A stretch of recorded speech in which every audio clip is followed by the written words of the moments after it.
ജയ് ശ്രീമന്നാരായണ. ഞാൻ ഇവിടെ പ്രതിപാദിച്ചിരിക്കുന്ന സംഗ്രഹം നമുക്ക് നൽകിയത് രാമാനുജദാസൻ ശ്രീമാൻ ഗട്ടു വേണുഗോപാലസ്വാമി അവർകൾ. അധ്യായം 14 ഗുണത്രയ വിഭാഗയോഗ ശ്ലോകം 19. നാണ്യം ഗുണേഭ്യഃ കർത്താരം യദാ ദ്രഷ്ട അനുപശ്യതി ഗുണേഭ്യശ്ച പരം വേത്തി മദ്ഭാവം സോധിഗച്ഛതി. ഓം. ഗീതാചാര്യ ശ്രീകൃഷ്ണ പരമാത്മ നമുക്കെല്ലാവർക്കും അർജുനനോടൊപ്പം ഗുണത്രയ വിഭാഗയോഗ അഭ്യസിപ്പിക്കുന്നു. പരമാത്മ പറയുന്നു, അർജുന, എല്ലാ പ്രവൃത്തികളുടെയും കർത്താവ് 3 ഗുണങ്ങളാണെന്ന് മനസ്സിലാക്കുന്ന, സ്വയം ഈ 3 ഗുണങ്ങളിൽ നിന്നും വ്യത്യസ്തരാണെന്ന് തിരിച്ചറിയുന്ന ജ്ഞാനികളായ ആളുകൾ എല്ലാ പ്രവൃത്തികളുടെയും കർത്തവ്യം ഈ ഗുണങ്ങളെ ഏൽപ്പിച്ച് അതിജീവിക്കും. അത്തരം ആളുകൾ യാതൊരു സംശയവും കൂടാതെ എൻ്റെ ഭാവം, എൻ്റെ ദൈവീക പ്രകൃതം കൈവരിക്കും. ഇപ്രകാരം പറഞ്ഞുകൊണ്ട് ശ്രീകൃഷ്ണ പരമാത്മ വിശദീകരിക്കുന്നു, ജ്ഞാനിയായ ഒരാൾ സത്വഗുണത്തിൽ ഉറച്ചു വിശ്വസിച്ചുകൊണ്ട് എല്ലാ പ്രവൃത്തികളുടെയും കർത്താവ് 3 ഗുണങ്ങളാണെന്ന് മനസ്സിലാക്കും. അവർ ഈ ഗുണങ്ങളിൽ നിന്നും വ്യത്യസ്തരാണ് എന്ന് തിരിച്ചറിഞ്ഞ് ഞാനല്ല കർത്താവ് എന്ന ബോധ്യത്തോടെ ഈ ജ്ഞാനി ശ്രീകൃഷ്ണ പരമാത്മയുടെ ദൈവീക പ്രകൃതം നേടും. അതിനാൽ നമുക്ക് നമ്മളുടെ ഉള്ളിൽ സത്വഗുണം വളർത്തിയെടുക്കാം. നമ്മളുടെ ദേഹത്ത് നടക്കുന്ന എല്ലാ പ്രവൃത്തികളുടെയും കർത്താവ് സത്വഗുണം, രജോ ഗുണം, തമോ ഗുണം എന്നിവയാണെന്ന് മനസ്സിലാക്കാം. അതുമാത്രമല്ല, സത്വഗുണം വളർത്തി രജോ ഗുണവും തമോ ഗുണവും അടക്കി നിർത്തുവാനും ഈ 3 ഗുണങ്ങളാൽ ബന്ധിതനാവാതിരിക്കുവാൻ പ്രവൃത്തികൾ ശ്രീകൃഷ്ണ പരമാത്മ അല്ലെങ്കിൽ ശ്രീമൻ നാരായണനോടുള്ള സേവയായി കരുതി ചെയ്ത് ശ്രീമൻ നാരായണന്റെ കയ്യിലെ ഒരു ഉപകരണമായി നമുക്ക് മാറാം. ശ്രീകൃഷ്ണ പരമാത്മയുടെ അധ്യാപനത്തിൽ ധ്യാനിച്ച് നമുക്ക് നമ്മളുടെ ദേഹത്തിനെ പരമാവധി ഉപയോഗപ്പെടുത്തി ശ്രീമൻ നാരായണനെ നേടുവാൻ ലക്ഷ്യം വയ്ക്കാം. ശ്രീമൻ നാരായണനിൽ അഭയം തേടിക്കൊണ്ട് ശ്രീകൃഷ്ണ പരമാത്മയുടെ വാക്കുകൾ ശ്ലോകത്തിൽ എന്ന പോലെ നമുക്ക് ആവർത്തിക്കാം. നാണ്യം ഗുണേഭ്യഃ കർത്താരം യദാ ദ്രഷ്ടാനുപശ്യതി ഗുണേഭ്യശ്ച പരം വേത്തി മദ്ഭാവം സോധിഗച്ഛതി. ശ്രീകൃഷ്ണ പരമാത്മാവ് ശ്രീമദ് ഭഗവത്ഗീതയുടെ പൂർണ്ണമായ അന്തഃസത്ത 18-ാം അധ്യായത്തിലെ 65 മുതൽ 70 വരെയുള്ള ശ്ലോകങ്ങളിൽ പ്രതിപാദിച്ചിട്ടുണ്ട്. അതിലെ 8 ഉപദേശങ്ങൾ അനുഷ്ഠിക്കുന്നതിനായി ഭഗവാൻ ഉപദേശം നൽകിയിട്ടുണ്ട്. ശ്രീകൃഷ്ണ ഭഗവാൻ പറയുന്നു, ഈ 8 ഉപദേശങ്ങൾ അനുസരിക്കുന്നവരെ ഞാൻ സ്നേഹിക്കും. ഈ ഭക്തന്മാരെ ഞാൻ എല്ലാവിധത്തിലും സംരക്ഷിക്കും.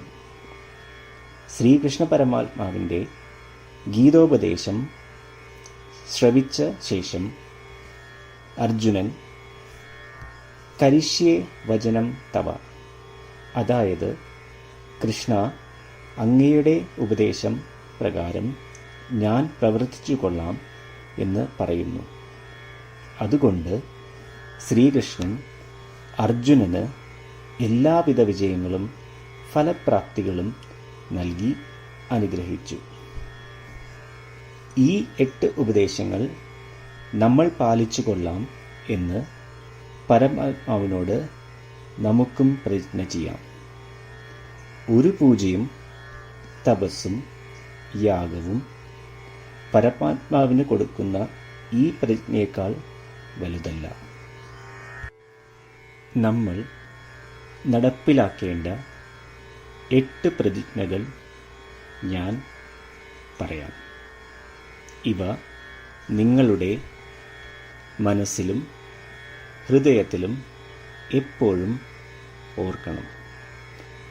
ഇപ്രകാരം ചെയ്യാം എന്ന് നമ്മൾ ശ്രീകൃഷ്ണ ഭഗവാന് വാക്ക് കൊടുക്കുമ്പോൾ ഭഗവാന്റെ മുഖം സന്തോഷത്താൽ പ്രകാശിക്കുന്നത് നമുക്ക് ദൃശ്യവൽക്കരിക്കാം. ജയ് ശ്രീമന്നാരായണ. ഇവയാണ് നമ്മളുടെ 8 പ്രതിജ്ഞകൾ. ഓ ശ്രീമന്നാരായണ, അവിടുന്ന് ഉപദേശിച്ച പ്രകാരം ഞാൻ എപ്പോഴും അങ്ങയെ ഓർക്കുകയും ധ്യാനിക്കുകയും ചെയ്യും. ഓ ശ്രീമന്നാരായണ, അവിടുന്ന് നിർദ്ദേശിച്ച പോലെ ഞാൻ എന്നും അങ്ങയുടെ വിശ്വസ്തനായ അനുയായി ആയിരിക്കും. ഓ ശ്രീമന്നാരായണ, അങ്ങയുടെ സേവനത്തിനും സംതൃപ്തിക്കും വേണ്ടി ഞാൻ എൻ്റെ എല്ലാ പ്രവൃത്തികളും ചെയ്തു കൊള്ളാം. ഓ ശ്രീമന്നാരായണ, അങ്ങ് നിർദ്ദേശിച്ച പോലെ എനിക്ക് ഞാൻ അങ്ങയുടേതാണെന്ന് പൂർണ്ണ വിശ്വാസമുണ്ട്. ഞാൻ എപ്പോഴും എൻ്റെ കൈകൾ രണ്ടും ചേർത്ത് അങ്ങയെ നമസ്കരിക്കുകയും ആരാധിക്കുകയും ചെയ്തു കൊള്ളാം. ഓ ശ്രീമന്നാരായണ, മാം ഏകം ശരണം വ്രജ എന്ന് അങ്ങേക്ക് മാത്രം എന്നെ സമർപ്പിക്കുവാൻ പറഞ്ഞത് ഞാൻ ഓർക്കുന്നു. ശ്രീമന്നാരായണ, ഞാൻ എന്നെ അങ്ങേക്ക് മാത്രം സമർപ്പിക്കുന്നു.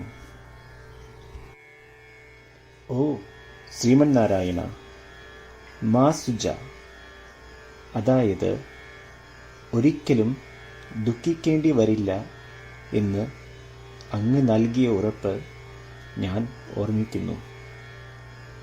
അതിനാൽ ഞാൻ ഒരിക്കലും ദുഃഖിക്കുകയില്ല. ഓ ശ്രീമന്നാരായണ, അങ്ങ് ഞങ്ങളുടെ രക്ഷയ്ക്കായി ശ്രീമദ് ഭഗവത്ഗീതയിലെ ഉപദേശങ്ങൾ നൽകി ഞങ്ങളെ അനുഗ്രഹിച്ചു. ദിവസവും ഒരു ശ്ലോകമെങ്കിലും വായിക്കുകയോ ശ്രവിക്കുകയോ ചെയ്തു കൊള്ളാം എന്ന് ഞാൻ പ്രതിജ്ഞ ചെയ്യുന്നു. ഓ ശ്രീമന്നാരായണ, അങ്ങ് ഭഗവത്ഗീത എല്ലാ മാനവരാശിക്കും വേണ്ടി ഉപദേശിച്ചതാണ്. ഗീതയിലെ അങ്ങയുടെ ദൈവികമായ ഉപദേശങ്ങൾ ഞാൻ ഗീതയെക്കുറിച്ച് അറിയാത്ത ഭക്തന്മാർക്ക് എത്തിക്കുവാൻ ശ്രമിച്ചുകൊള്ളാം. ഓ ശ്രീമന്നാരായണ, ഞാൻ അങ്ങ് പറയുന്നത് പോലെ ചെയ്യുകയും അവിടുന്ന് ആഗ്രഹിക്കുന്നത് പോലെ പെരുമാറുകയും ചെയ്തു കൊള്ളാം. ഞാൻ അങ്ങേക്ക് വേണ്ടി മാത്രം പ്രവർത്തിക്കും. ശ്രീമന്നാരായണനോട് ഓരോ ദിവസവും നൽകുന്ന ഈ വാക്ക് അദ്ദേഹം പറയുന്നത് പോലെ ഒരു വലിയ പൂജ തന്നെയാണ്.